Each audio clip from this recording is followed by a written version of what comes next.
What's your best story that is 100% real but nobody believes you?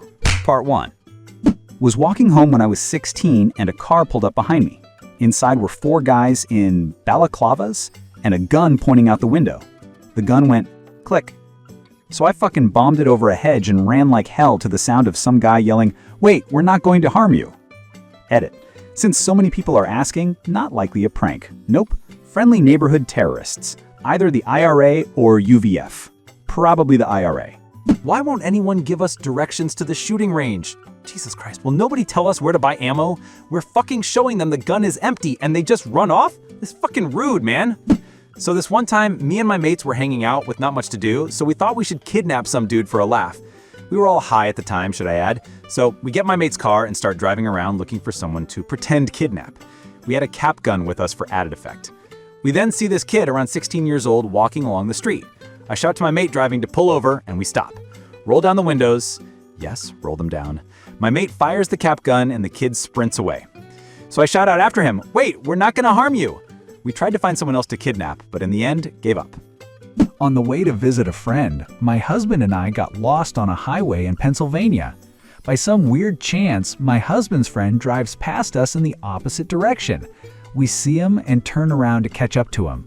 Finally pulling over, we are standing on the side of the road, 2-lane highway, discussing the directions to the friend's house.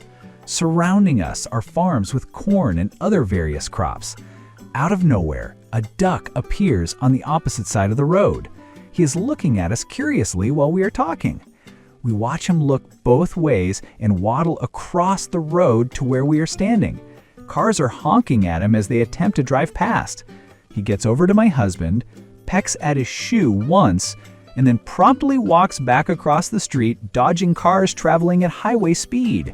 He made it back across the street and disappeared into the crops. He risked his life to peck my husband's shoe and simply waddled out of our lives. I can't help but feel like maybe you should have followed him back across the street. Possibly he was trying to show you something. He was the best companion Farmer Fred ever had. When Fred fell off his tractor and crushed his pelvic bone, he sent Dwayne his trusty duck to get help. Dwayne came back with no help. Fred cursed his pet duck. Fred died a slow, painful death, only second in pain to the voice of his wife in his conscience telling him, "A duck? A fucking duck? Really, Fred? You should have just gotten a dog like every other normal person." My friend got a girl pregnant when he was 13 and the girl was 15. They met at the beach in Panama City, Florida. She was rich and lived in Ohio. He was poor and lived in Georgia. My friend never told anyone but me. He is now 28 and has a 15-year-old kid only I know about. The only reason he got away with it is because this girl's family was super rich. The girl never said who the guy was and would sometimes fly down to visit him in secret. I did not believe this shit until I saw pictures of his kid. His kid has never met him either, and I do not think he even knows he exists. I always daydreamed that if my friend died, I would have to tell his parents that he actually had a kid, and they'd been a grandma and grandpa for 15 years and never knew it. When I was in elementary school, my brother and I were walking home from school after it had rained all day. He started reaching his hand in all the puddles. I asked him what he was doing. Sometimes there's money in these. 3 or 4 puddles later, he pulled out a $20 bill. Not sure if he ganked it from somewhere else and planted it, or it was legit. Either way, I now check puddles for treasures when there are no witnesses. I had a similar situation as a young lad swimming in a lake.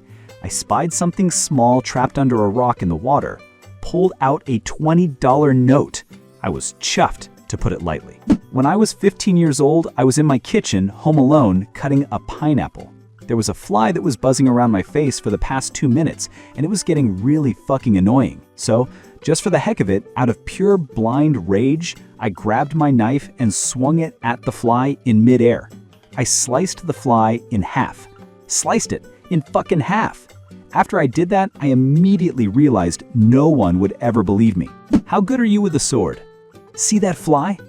Swish with sword. The fly is still alive.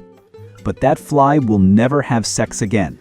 About 7 or 8 years ago, I was really into humorous wiki vandalizations and thought it would be funny to claim that kiwi fruit were once called hairy bush fruit.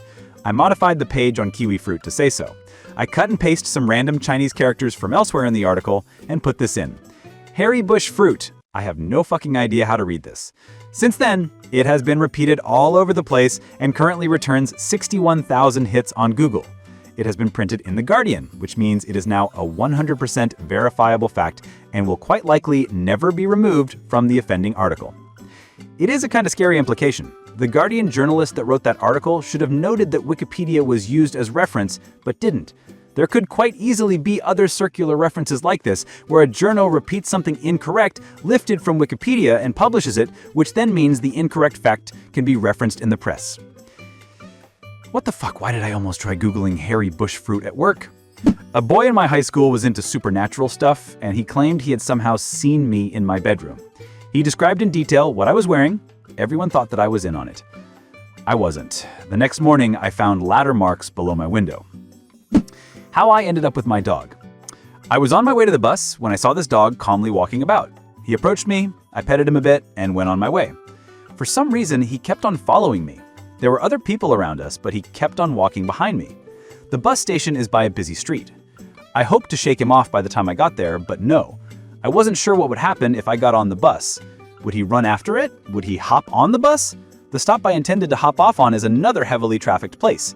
Neither of the options looked good, so I did the only thing I could think of. I headed home. On the way, I called my dad and told him a dog was following me. He laughed, thinking it was my way of trying to skip school.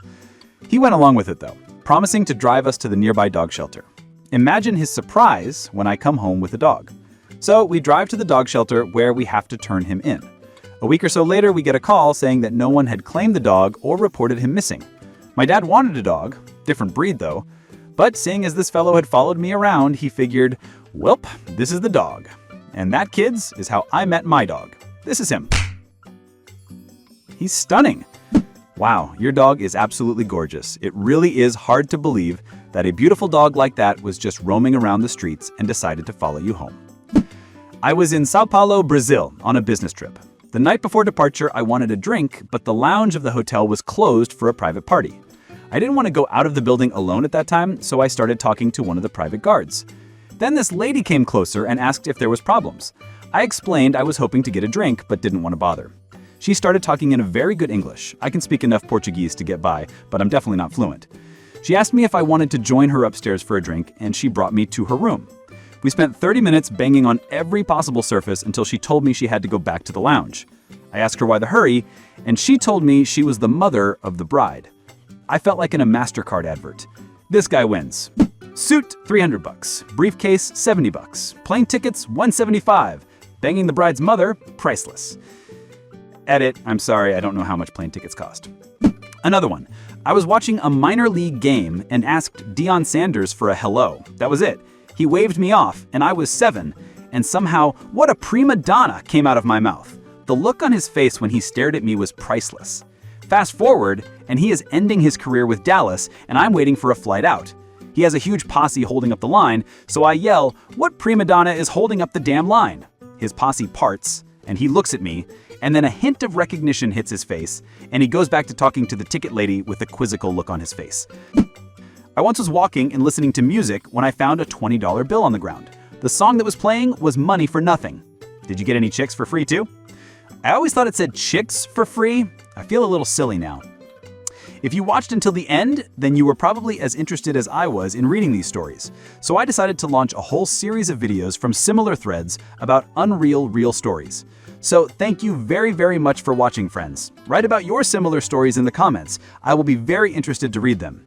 You can also watch these cool videos. Talk to you soon.